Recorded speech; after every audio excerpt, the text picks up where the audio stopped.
impact knows a little about pain and a lot about overcoming it. From as early as second grade, she suffered from debilitating migraines, one so bad that projectile vomiting just came with a package. She visited so many doctors and hospitals that she may as well have been collecting frequent flyer miles. Medications, prescriptions, misdiagnoses were just part of her daily life. And blood tests? Well, as she says, she gave so much blood that she could keep a small town of vampires alive. So at the age of 25, she turned to her best friend, Google. Like Indiana Jones, she'd walked on hot coal, dodged bulldozers, wrestled the baddies, and now she finally found the treasure. And that treasure's name was Paleo. Within a month, her symptoms dissipated and she woke up for the first time in her entire existence without a headache. So finding her passion for food and the power it has on oneself, she left her corporate existence and began her journey as the Paleo Chef. Well, it didn't take long before she caught the eyes and taste buds of professional athletes and celebrities, making her one of the most sought after chefs in the business. So guys, it is my absolute pleasure to introduce to you the woman whose code of life, Eat, Play, Crush, has taken her from sick to creating an incredibly successful food brand, Phat Fudge, the one and only Mary Shenouda. Thank you. What's up? If I ever have a movie, Yeah. you're going to do the intro. Go, your story is so incredible, and I really wanted to start in that one moment. So you've been sick for years. I mean, everyone's either saying like it's in you're imagining it, it's this, it's that. What did it take to have that mentality and to not listen to the doctors and kind of take it into your own hands? My whole medical history is doctors thinking it's something and then just kidding and then treating something else and then just kidding. I'd ask questions like, what is the source of the hives? What is the source of the migraines? What is the source of the hormone imbalances? And it's almost like they weren't listening and they were more so treating the symptom. And I was going along with it until the light bulb went off. I'm like, you're not actually answering my question. And that's more frustrating to me because it's leaving something unanswered. And I don't like gray. You don't like gray? Nothing gray. I'm like, this is all gray. I don't understand. My linear brain needs to have a solution. So because they weren't really answering the question, you're like, something's wrong here. Something's not making sense. I was tired of going to the ER. I was tired of having to accept that pain was my baseline. I'm going to go figure this out on my own. And it was the TED Talk by Dr. Terry Walls that led me down that rabbit hole of understanding supporting your mitochondria.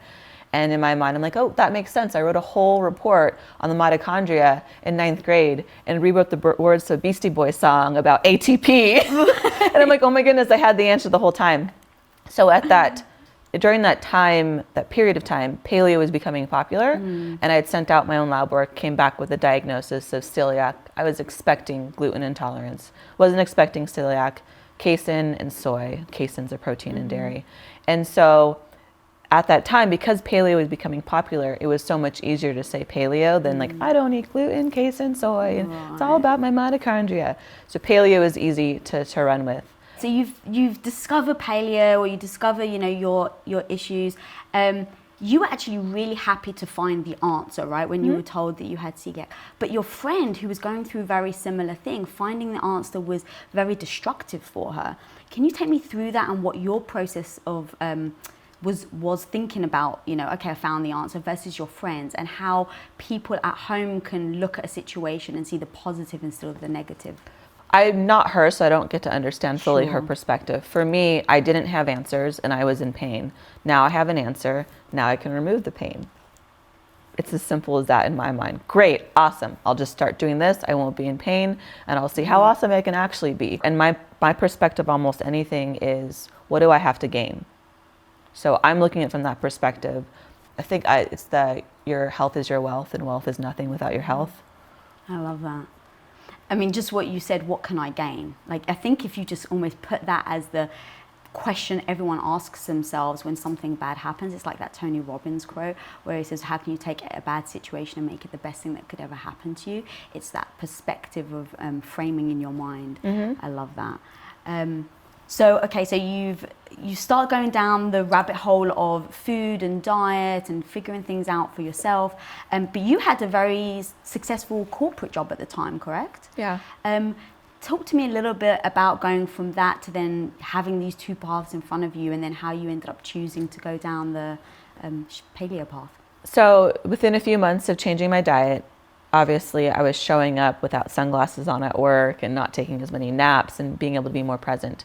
And some folks were noticing that change And I've been accused of always being recklessly optimistic, which is more younger me. I'm a little more jaded now. Now I'm just optimistic, not so much recklessly optimistic. And so I was talking to one of the executives, and he said, what are you doing different with your food? Because you're more vibrant, you're in less pain. This is awesome, not as many migraines. And I said, oh, well, this is paleo. And I went down that explanation. He's like, well, I don't really have time to make this kind of food for me. Why don't you just cook for me? And I was laughing, and I'm like, I don't cook for people. I manage multi-million-dollar contracts. When he told me how much he was willing to pay a private chef, I was like, well, it's interesting. I'll do it as a side hustle, make extra money. Within 2 weeks of saying yes to that, I was getting my wisdom teeth removed, and the way that they were impacted and coiled, I had to be put under. When I came to, the oral surgeon was like, I'm so excited you're gonna be my private chef. So under the influence of drugs, my subconscious pitched myself as a private chef, and those are my first 2 clients. That's interesting. And so I had that as a side hustle, and within a few months after that, I was super tired. Doing what I was doing in tech and having them on the side depleted me. I was on the side of 101, just drenched in sweat because I was just so tired. And so I took the day off from work to decide, do I want to go all in as a private chef? And I had my friend with me playing hooky, and I saw a gentleman on the inside walking towards me, so I held the door open for him. And he was surprised I held the door open for him, and he's like, oh, wow, thank you. And I was surprised that he noticed that I opened the door for him. I'm like, you're welcome. And he's like, Shirley's not dead. And I'm like, haha, no, it's not. Walks off. And then my friend is standing there just deadpan. She goes, are you a moron? Are you that obtuse? You took the day off from work to figure out if you want to go all in as a private chef, and you opened a literal door to Tyler Florence, who's a very famous chef. And I was like, oh shit, that was Tyler Florence. I'm a moron. Yep, that's the sign. And went in and resigned the next day. My boss told me to go back to my seat. He was like, I knew this would come one day. Really excited for you. I had some support from some of my higher ups, and then some higher ups telling me I'm making the biggest mistake of my life. He's laughing now. Yeah. And so I went all in. I had personal Paleo Chef and Paleo Personal Chef routing to the same website. And then I did a Yelp, because at the time Paleo was just getting hot. So when you Googled Paleo Chef, either the Yelp would come up or the site would come up. And so it was really easy for someone to find my work, and then for me to pick and choose who I'd work with. So it's a combination of timing, luck, opportunity, and follow through. And so that started the business. And within a few months of that, I got paleochef.com on a whim. And I've had, outside of Paleo Chef and Phat Fudge, I'm exactly the kind of woman I wanted to be when I grew up. So the what doesn't really matter. And I've had many opportunities come my way, and for whatever reason, I've let them pass, or I didn't capitalize in the moment. And having what I have now is a reminder that not every opportunity is your opportunity that's going to make you happy. So that particular moment was me seizing an opportunity, really going with my gut more than any logic, and making sense of it in hindsight. Right. So yeah, let's say someone right now is in that situation where they've got, because you liked your job in corporate America, correct? I didn't hate it. You didn't hate it. So that there's a difference. Right. Oh, okay. That's actually, I like that. Okay. So you didn't hate your job in corporate America, and I'm sure it was paying well, and you were saying you were crushing it, you were doing great deals, and then another opportunity comes along. So you've got these two paths. Obviously, I know that you said that you saw signs, and I think that's so amazing. But let's say you didn't see the sign and you were at home. How would you help someone at home make a decision, or what are the things that you would tell them to look out for in making that decision on what path to take? I actually don't think you get signs unless you're ready to see them. My subconscious is telling me I'm ready, so I'm making the signs appear type of perspective. And if you aren't seeing the signs, then you haven't convinced yourself that you can actually do it. Self-doubt is always going to be the hindrance of anything. And I say this all the time. Number one, uncertainty is the greatest source of opportunity. And number two, if you're going to make an assumption about the outcome of your risk, you might as well assume it'll be brilliant. Because no one goes into a championship game thinking they're going to lose. You go into the game thinking you're going to get the championship. So unless you have that mentality, you're not ready. I love that. You've got to have the champion mentality to be a champion. Okay, so then what I love though is that you go in, you tell your boss, you say some people weren't supportive. They said that you're going to fail. So in that moment, how do you not let that really seep into your subconscious, into your like your self-doubt, like shit, am I really ready? Because people say that all the time. When we started Quest, we had a lot of people saying, what the hell do you guys know about protein bars? Did you have to process that in a certain way? Like, or what would you suggest people do if people are hating on their ideas when they really believe in it? Didn't have to process it. Worst case scenario, I get another really great job in technology. Best case scenario, I do something that I enjoy. It's cool. So somebody in a technology role behind a desk is telling me I'm going to fail when, you know, they probably worked really hard to get to where they are in their career, but your goal is not my goal. So great, I'm glad you've achieved your goal in that seat, but my goal is a little bit more ambitious than that. So your advice doesn't really count. You're not doing what I'm doing. It's the whole Brene Brown, the man in the arena. If you're not in the arena, I really don't care about your opinion. I have a few friends who laugh at me. They're all very successful and they try to give me advice all the time. And Noah in particular, he's like, you know what I love about you is you'll come to me and ask me for advice and then do the exact opposite. And I go, you're right. Sometimes I ask to hear what you did to make sure I'm doing it my way and not your way. Because great, I really respect the blueprints. They work for a lot of people, but I decided a long time ago to embrace the fact that I'm an outlier and to not play small to make anyone else comfortable. I'd rather challenge you to be better. My God, I love that so much. So would you say to somebody then to look at who's giving that advice or that feedback? Yeah, I always say, you know, take any advice with a grain of salt. You are going to be your best source of advice. And try just whatever you're doing or thinking of doing, just try it. If you're going to be a founder of anything, a creator of anything, there are going to be days when you're the only one that sees the end game. Accept that from day one and have belief in yourself beyond reasonable doubt. Or again, maybe you're not cut out for it. Right. How do you know if you're not cut out for it? You don't have the will. You don't have the resilience, the tenacity. So in the beginning, a lot of things would rub me because I'm still learning, but they would rub me in a way that I wanted to get better, not in a way that I would play victim or want to quit type of thing. I don't, and there's nothing wrong with not being an entrepreneur. Like, I get that it's a sexy thing, but there's so many other ways to be happy and successful without being an entrepreneur. So try it on. How does it feel? And does it line up with your definition of happiness? And if it doesn't, it's okay to step down. I also believe that there's no such thing as failure as long as you master the pivot. So don't view every mistake, personal or professional, tangible or relationship-wise, as a failure. It's just a pivot closer to what you want. Do you ever feel the sting of failure and then you pivot? Like, how do you process that? I don't know if you ever had a failed relationship or something where it's really kind of stung. So I've been single for 13 years. I've spent a lot of time knowing myself. I date, and when a relationship comes to an end, it's always crummy. As a woman, I'm like, am I not desirable? Am I broken because I can't feel them emotionally the way that they feel me? So I go through a process loop, but ultimately there's two things that I believe. I believe, one, if I'm going to lean into, your great love, no one can take the one you're meant to be with. So whether I've already met them, haven't met them, we're both in other relationships, if that person is meant to be in my life, it'll cross paths. So that gives me a sense of relief when a relationship ends.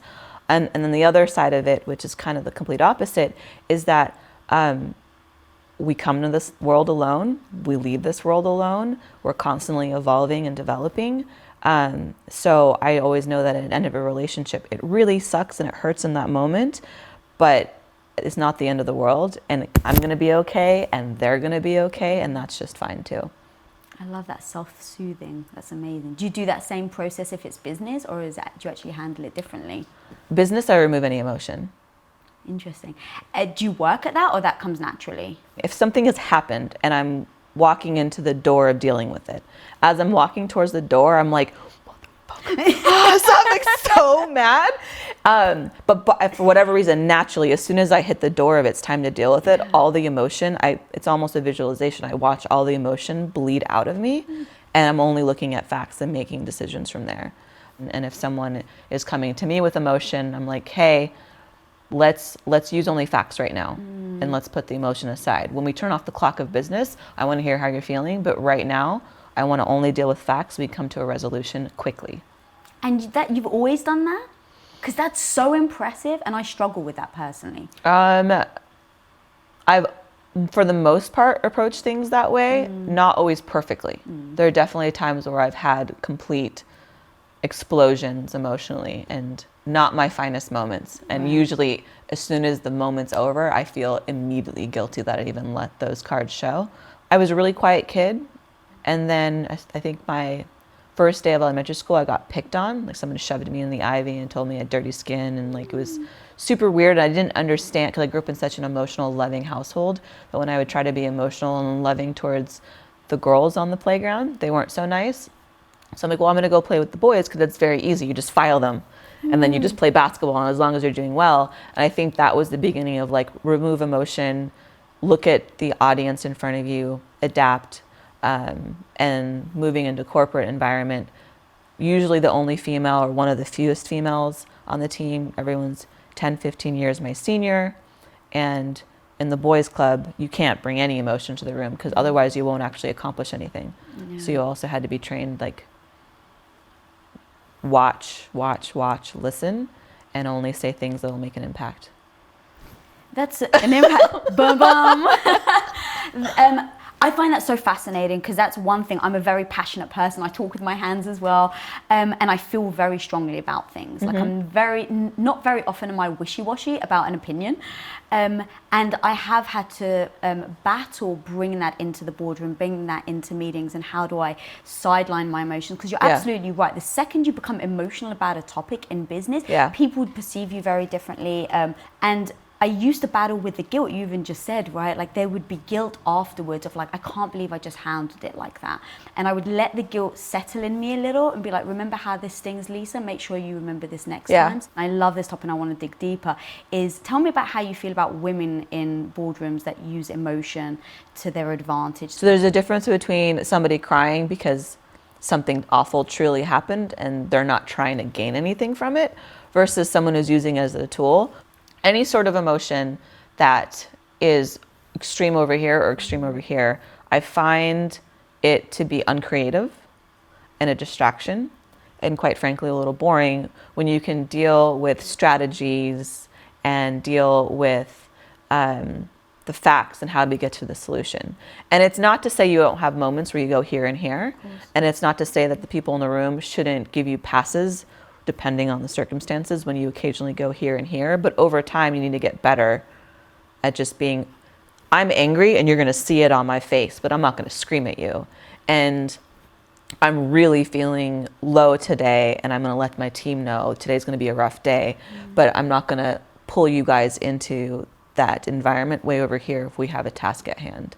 I struggle with people that use emotions or vulnerability as social currency to get what they want. I don't understand it, and who's to say that maybe they are playing the game better and I just haven't learned that game.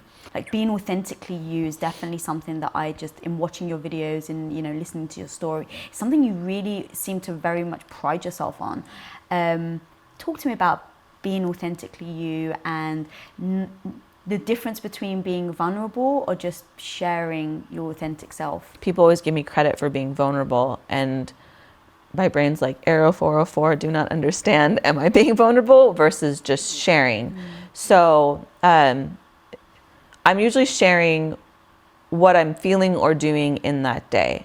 And it might be a bad day, but it's not a bad life. Or it might be a great day. It doesn't mean everything's gonna be guaranteed to be great. It's important for me to share the process of building not just Phat Fudge, but Mary Shenouda as a brand entity. Doing it in a way that I'm not going to wait until I'm successful and then tell you how I did it versus I'm bringing you with me in the process. That way you get to live the failure with me and then also live the success with me. And it's no different than downloading with a friend at the end of the day. I love that. talk to me about embracing the suck. And by that, I mean, I've got a quote that I said? Yeah, so I called it embracing the suck. Okay. But I love this so much. Without feeling my heaviness, I would not have built my strength. Without my negativity, I would not have be such an optimist. I love that so much because personally, I'd hear negative things, bad things would happen to me, and that became the story I would tell myself. Oh, bad things happen to you, and you're not good at this, and you're not attractive, and all of these things. Over time, I've learned to, I don't like to use the word balance, but to almost use it as a strength. And when I came across that quote, I was like, I think this is one of the massive things on why you are so successful. It seems like you embrace the bad things that happen, but it turns you into being optimistic. How do you do that, or how did you initially start doing that? And then what is the advice you can give people at home that seem to always get stuck in the bad and the negative? How did you come to a place of balance? Oh, that's a good question. I realized it didn't serve my goals. So I'd set goals. What point in your life did you realize that? Probably when we started Quest, thinking like, okay, the way I'm reacting to this negativity is actually holding me back from building the company, to giving the company my all. And then I sat there and said, what is my absolute goal? Is it to wallow and feel badly about myself, or is it to actually create a juggernaut of a company that's going to create massive impact? And when I realized that this type of actions weren't serving that goal, I realized they had to change. And was that like a moment, or was it a period of time? I think it was a period of time where I was like, I would feel really badly about myself. And it's like, that's not the life I want to lead. So I think it was over time, and that process got shorter and shorter, so that now I hear negativity. So we have this thing in our company where everyone has to speak truth and hear truth. And in those moments where someone's coming at you in a team meeting and there's 25 of you and someone's like, hey, I didn't like it when you did this, you didn't do well, blah, blah, blah. In that moment, how quickly do you respond? And for me, that timeline has got much shorter. I go, you know what, you're so right. And now I can do it on a dime, but it took me a long time to get there. I usually think it's these micro epiphanies. Like the seed starts there and you're not really aware of it, and then it finally blossoms. You're like, oh, there it is. I've had a lot of death in my life. I've had a lot of challenges in my life, and in order to be positive about something, you have to have experienced negativity. Otherwise, how do you know it's positive? And I joke about, without my negativity, I wouldn't be such an optimist, because I'm actually a very critical person. But being critical serves you well in a company because you're constantly trying to find ways to improve things. There's always things you can lean into that give you a competitive edge. So I'm daughter of immigrants, and they immigrated here the year before I was born. So regardless of anything that I may have experienced from when I was born to now, no matter how traumatic it may be, the fact that my parents immigrated here and allowed me to be born in the United States is a huge competitive advantage. I wasn't born into money, but I think being born here is third base. That's amazing that I get to be born here and I get to have the opportunities that I have. And to me, that is an incredible competitive advantage, because nothing that I do here will be as difficult as my parents leaving everything they know to come here. And I can never pay them back. So I need to pay it forward. And the only way I can pay it forward is to accept what's given to me and then improve upon it. And I can't grow or accept it or actually be considered a real human being if I'm not acknowledging the fact that some things really fucking suck. And life is really, really messy, and nothing about that's going to change, but it's my responsibility to be the wonderful within the messy world. And the second I let go of that, then I don't really know what the point is anymore. Yeah, I love that. But you also then have said, I have another quote. You had so many quotes, I was like, I need 3 cards to write them all down on. You put, it's so easy to diminish struggles because we can handle it, or because someone has it worse. I call it triaging trauma, which is something I loathe. So how do you draw that line of saying, okay, my parents definitely had it worse and I have to pay it forward? Like, I love that actionability of looking back and saying, so I have to do X, Y, and Z. But how do you not then diminish the situation that you're currently in, or make it seem less important or less real? By actually feeling it. Okay. So there's a difference between saying, I don't have it as bad, therefore I'm not going to acknowledge it, I'm going to tuck it away. And then that comes back to bite you in the ass later. Versus, this really, really, really sucks.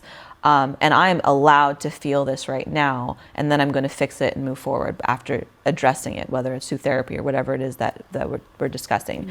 I get disheartened when someone wants to come share with me something they're struggling with, and they go, it's not that bad because I know a lot of people have it worse, but here's what I'm going through. And I'm like, don't triage your trauma. Trauma is trauma is trauma. And whatever you're feeling right now is okay. And the only way you're not going to feel it is if you really, really, really feel it. And that's what I mean by triaging trauma. Now, don't live there. Some people can spend one night with it and be okay and move forward. Someone might need to dip their toe into therapy, and that might take 6 months. Someone might need to remove a toxic environment or a toxic person. So it all depends on what your circumstances are. But as long as you're just putting one foot in front of the other with it, that's all that really matters. I don't know who said this, but saying someone else has it worse is like saying you can't really celebrate your wins because someone has it better. Ooh, I've never heard that before, but I like it. And I probably said it incorrectly, but you great get the point. And then to your point about when people were saying negative things to you, one of the philosophers said this, if evil be spoken of you and it be true, change. If it be false, laugh. So when someone gives me negative feedback and it's just nowhere even near truth, I just start laughing. Not always to their face because it might make them more upset. But I really like that because everyone's going to be talking about you or saying negative things to you, about you, at you. And if it's truth, sweet. I should probably address it and change it. But if it's not true, who fucking cares? Do you have a way of processing then? Like, okay, is this true or not? Usually it's a feeling, like this doesn't feel true. And then if it doesn't feel false upon landing, and I will simmer on it, and sometimes I question if I'm a good person, like, are my intentions pure? Am I doing this for the right reasons? And I'll go through that loop, and then I'll go to a friend and be like, here's the situation, what do you think? And it's someone that I really, really trust, obviously, not just anybody. And so the process will sometimes be me and sometimes me consulting with someone else just in case I have a blind spot. God, I love that so much. Like having the strength to look at something and say to someone, okay, tell me if this is true or not. Because I think that does take a lot of strength and courage, because some people don't want to look at their inadequacies. Why do you think that is? I think that sometimes it can be self-destructive because they're so worried about their own ego and their self-esteem, because that's the one thing they can maybe even hold on to, that if they even let a crack show, then they're worried they're going to fall apart. So I think it's like defensive, pushing back, not looking at yourself. But I think that if you can spin that into how does this make me stronger, right? Even going back to like the questions we're asking ourselves, how is this great for me? How can this make me stronger? I think it's a great tool. It's actually something I use. So I think that I have a rather large ego, but I also know that I have a good ego and a bad ego. And my healthy ego is what puts me in a situation to ask somebody if I'm messing up. Because my healthy ego wants to make sure that I'm doing things for the right reasons. And that is a stronger pull to me than my negative ego that wants to pretend like I'm perfect. So I guess if someone were listening to this, I'd be like, check in with your healthy ego and let your healthy ego win. My goal is to be doing good and facilitating good more so than being perceived as right. And so I'll go through the process. I love being wrong. It doesn't happen often, but I do love being wrong.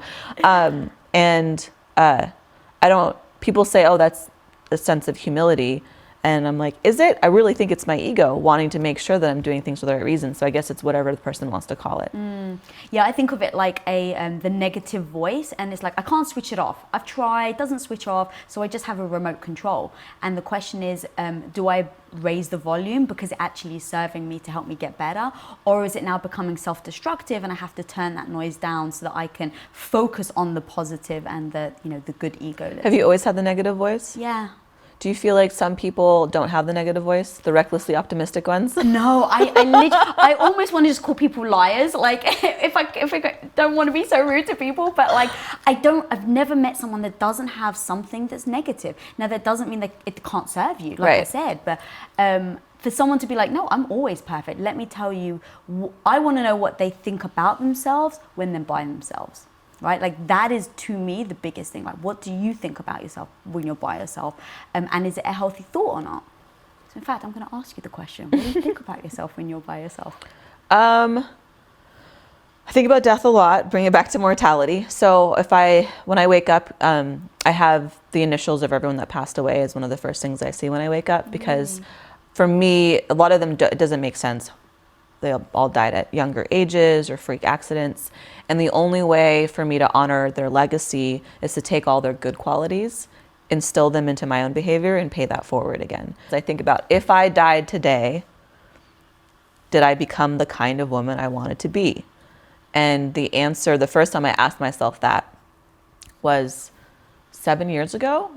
And I immediately answered yes. And then I was like, wait, yes. And I felt so calm and I felt so empowered. I'm like, I am exactly the kind of human being, the kind of woman I wanted to be when I grew up. And that gave me such a great sense of calm, because then all the what doesn't really matter as much. So when I'm by myself, I'll usually make sure that I feel that way. I'm content. When I'm by myself, I think about the well-being of my family. How are my siblings doing? How's my mom and dad doing? Okay, they're doing good. I feel good.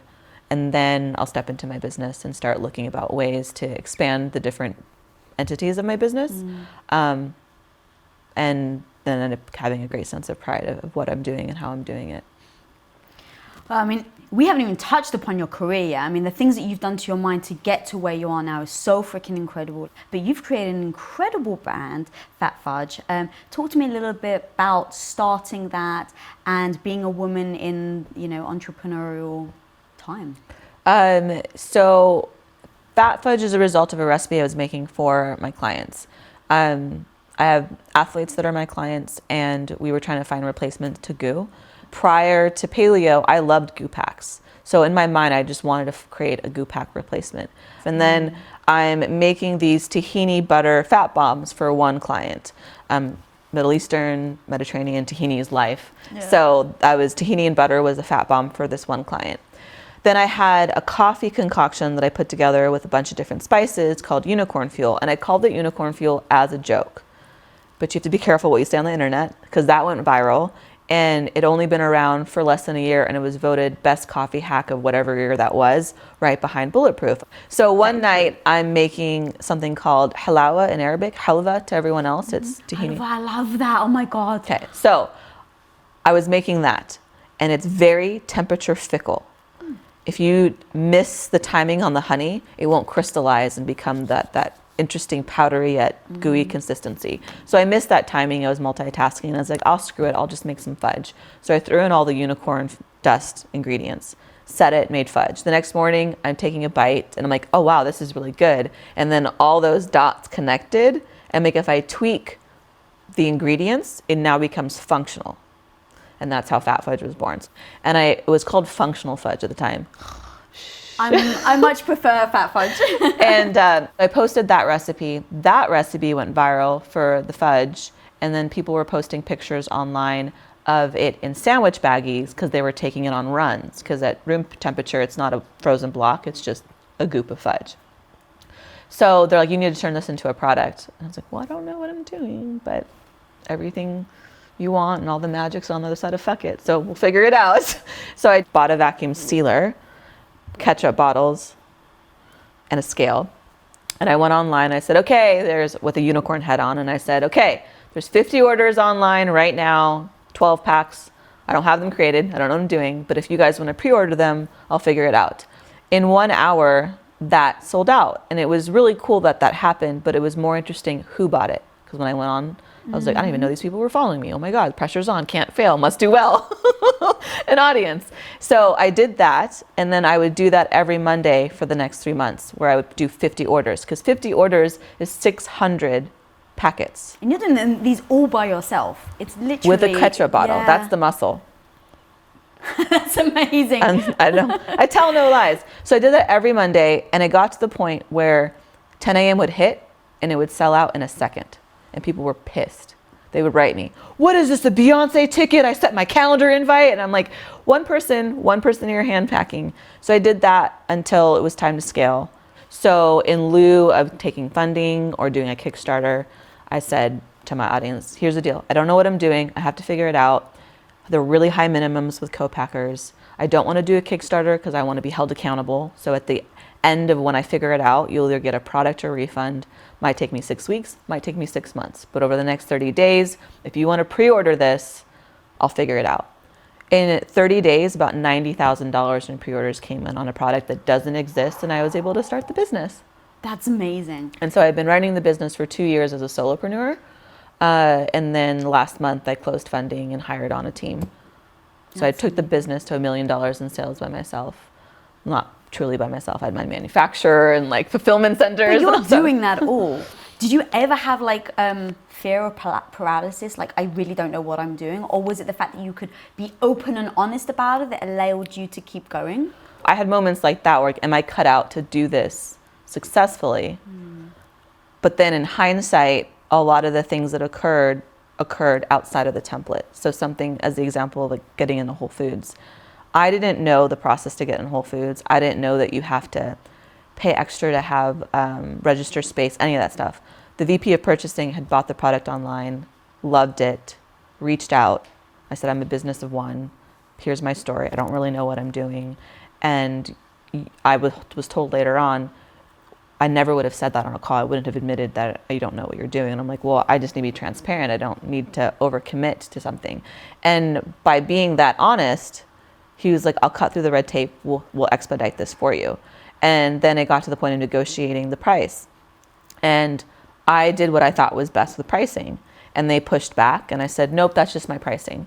What made you do that? Because that's me being naive. I'm like, no, that's just the pricing that makes sense. They thought I was hardballing. I wasn't. I'm like, nope, that's just the pricing. Like, this is what makes sense. And they're like, okay, that's fine. We'll do that.